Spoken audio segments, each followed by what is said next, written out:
Hama. Hi, folks. I'm Bob Schrupp, physical therapist. Brad Heineck, physical therapist. Together we are the most famous physical therapists on the internet. In our opinion, of course, Bob. How to fix a bulging disc, no surgery.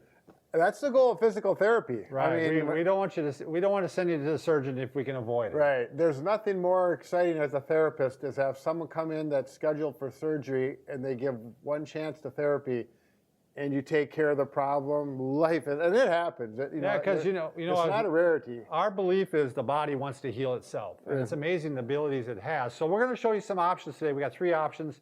But before we do, oh yes, if you are new to our channel, please take a second to subscribe to us. We provide videos on how to stay healthy, fit, pain-free, and we upload every day.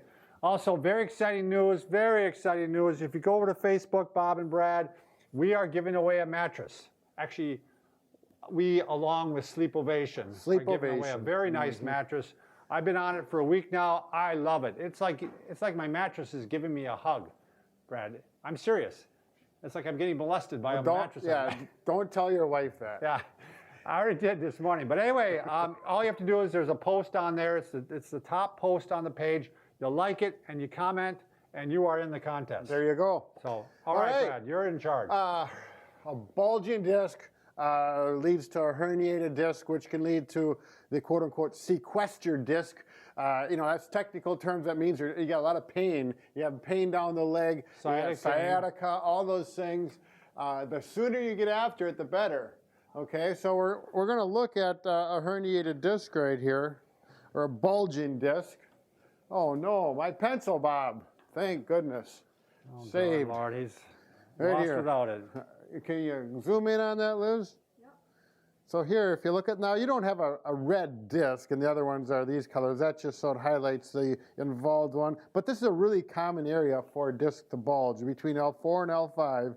And right on here, you see this nerve right here. It's pushing on that nerve, which that leads to the sciatica. And we want to eliminate that, get that bulge back in where it belongs. So that's what we're going to show you how to do. We got 3 good options. Three ways to try. Right. The first one, Brad, is going to be extension. Sometimes this causes the bulge, and a lot of times this helps reduce the bulge. Sure. But we've done whole videos on this. We're not going to go too crazy on it today. Basically the idea is you're going to get down. You're going to probably start just prone like this for a little while. Then probably you're going to try up on your elbows for a little while. In every case, you're looking for a reduction of symptoms down the leg. Right, precisely, Bob. So if this makes your leg symptoms worse, you're going to have to try some other things or try different variations of it. Again, we've done full videos on this. Just type in Bob and Brad, herniated disc or sciatica. And, right. Because we're going to spend more time today on the traction part of things. Right. But eventually you're going to start working on extensions here. Sure. You're going to go ahead, your hands underneath your shoulders. You're going to do half press-ups like this, and eventually you want to do full press-ups. And again, the idea is reduce the symptoms in the legs. Right, so if you got pain, if the white stick represents the pain, if it's coming up like this and goes to the back, that's a good sign. If it gets worse and goes down the leg, that means the bulge is too far out, and we need to probably go to the options we're going to talk about. All right, could you show them one way not to do it with the hips coming up? Oh, sure. Yeah. This is this is very common. Your back is tight, so what happens is your pelvis starts coming up like this. Do not do it that way. You're not helping. Right. It's just not doing anything. You're in neutral, basically. Now, can you go over this way? Listen, now we're going to talk about traction now. Right. Traction was started, it's been around for literally thousands of years, if you look in the history of it, but really in the 1950s in modern medicine is when it was started to be used a lot more in the 60s. Probably not as much anymore. We were discussing, we don't really know exactly why, but you can just hang your body as a form of traction without getting a traction unit. And it's nice like this if you have a pull-up bar or a bar that you can hang on that's safe to hang on with your body weight. And now I'm going to gently take the weight off of my feet, but I got about 50% of my weight through my feet, and I'm relaxing my core muscles around my stomach and back, and I'm allowing the weight of my hips and legs to be traction through that low back. And if you do this in your back, and particularly if your leg feels better, you're going to want to do this more often. Yeah, then you can do it quite often. Right. You can do it every hour if you have access to a bar. Sure. But the idea is, again, he's pulling the lumbar vertebrae apart. it's helping suck that bulge in. Right, exactly. Because a disc is not solid. It has gel in the inside, and that's what bulges out. And we get that to reduce, we call it, or go back in where it belongs. Yeah, remember that one image where they used a jelly donut? I think we did it one time too. Like the jelly inside the donut was the disc. It's been a few years since we've done that video. You know, for me, I like to do this, and just because it feels great on my back. And you put your feet out like that sometimes too? Sometimes I do. You know, for me, I've been, you know, after you do this for a while and you know how your back responds to it, you'll figure things out. But if you're doing this in the throes of sciatica or that bulging disc, you're going to take your time with it and then come back off and see how it responds after you've hung for, you know, 15, 20 seconds. And as long as it feels better than it did before. Sometimes I'll have a tough patient where we'll do this, and then it actually feels worse, or it comes right back. Oh, sure. You know, it all depends. I've got one right now that I'm working with, and his is pretty tough. I haven't done this lumbar traction yet, but it'd be an excellent option. All right, so yeah, let's move on to this, Brad. Right now, this is a portable. As you can see, you can pick them up, move around. What does that weigh, Brad? Well, I would say it weighs about 19.5 pounds. Do you know that? No, oh. I'm making up. I don't know. It's not that heavy, I think obviously. it's more than that. I think it's about. I mean, because you and I are both strong like bull, you know, we can do curls with it. But I would say it's about 30. It could be, yeah. It's not bad. It does have wheels. You can roll it around and there inside. So, and usually when I use this with someone, I have them do it on a carpeted floor or a floor, but you can do it on a bed if it's a firm bed. So you just open it up like that. Now, Bob's volunteered to do this. You got to get it adjusted, right? You're going to. Yeah. Now, when I work this with a patient, typically you're not just going to buy one of these and do it if you're a layperson and have no experience whatsoever. It's good to get instructions from a therapist. You can, eventually you'll be able to set this up on your own. Oh, right. Yep. I've had patients, you know, it work well for them. They buy one or their insurance company buys one. They take it home and use it on a daily basis and do everything independently. How am I? Well, right there? Oh, Bob, I'm thinking you're good. Okay. There you go. So these all work well, just simple clips. And like I said, I'll set up people initially, and we're going to do this together so it just takes up less time. Because we don't want you to get bored on YouTube. I could sing. Yeah, you could sing. then we would be losing viewers. By the You want to tighten those up? Sure. They tighten really easy. You just simply pull they do. and they lock. There we go. So the pressure is going here.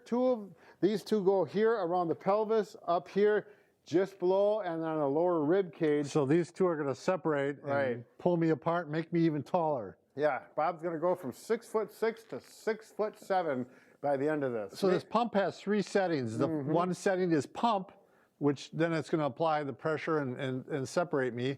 Then there's a hold that you can put it on once you get to where you want to be. Sure. And then there's a release. Right. So. And this is all pneumatic, so it's air pressure. There's no hydraulic fluid. I'm going to go pump first. So you can see it's just real easy to do. It's actually, when I separate it, it's adding the air, and also when I push down, it's adding the air. I think that's like a dual action. Is that it? I think. Look right here. You can see these two pieces of this light color and the dark color plastic is separating, and that's putting the traction through Bob's low back. And how many pounds of pressure do you got? I'm at 50 right now. 50? Okay. And you know, we were talking about this. It doesn't feel like a lot at 50. I mean, you know, I'm going to probably go up to 60. To start off with, but I know I could go higher than that. I think it's pulling my pants down too. Oh, Bob, it's a family show. Okay, but I'm now 7 feet tall, so. So there's different ways you can position the person. You can go like this. If this feels good for the person and their leg symptoms and the pain is improving, I'll go like this. I would say more times than none, I do use this leg wedge just because. And that would be a lot more comfortable, and it is more comfortable. Yeah. Can you lift up one more time? Sure. There we go. There. Yeah. That's really comfortable. Right. This does not come with the unit. Right. You have to purchase that separately. It's about $25, $30. But boy, they really work well. So how much is the unit?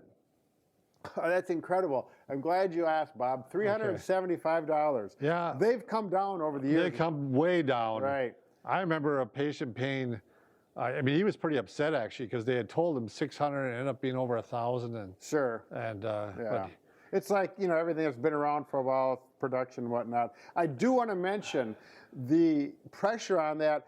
I do not go by the pounds so much. I do keep track of it, but I'm always asking my patient, how does it feel? Is it getting better? Is it getting worse? Is there creating any pain? If it creates pain, particularly down the leg, the numbness, the tingling, those things get worse, we do not go any further. It may be that's not appropriate for the person. I would also, the time span, I would start off at a very short time span, wouldn't you? I usually go 5 minutes. Right. I wouldn't go beyond that the first time, even if it feels good. Yeah. Just do 5 minutes, see how you react afterwards. Right. Because you never know. Sometimes it might feel worse after, and you know, if you went 10 minutes, you can't take that back. Right, precisely. So 5 minutes, let off on the pressure, and then make sure you stand up and see how you respond with weight going through your back, because that can be a game changer there. You should have positive results. You should stand up. If it feels good, the leg pain feels better, and when you're walking around, then you go up to 10 minutes. You know, up to 20 minutes you can go on this. And if you get those positive results, the leg pain is getting better every time you get up, move around, it feels better. You know, you can do this, you know, 2 to 3 times a day. Well, I would say beyond that even, Brad, if you have just a bad back, you might try to, I had a patient that just had a terrible back, just arthritis and all that, and he would just do this once a day to give himself relief. For maintenance. Yeah, for maintenance, right. And I mean, it was that thing that he could get through the day. Sure. How are we looking on time, Brad? Oh, we're doing great, Bob. Okay. You release that? Oh, yeah, sure. Please release me. Yep, so you can watch this and you'll see how these come together. The air's coming out right now. You can hear it. There we go. Yep. And then I can just unbuckle. Yep, go ahead. Big question.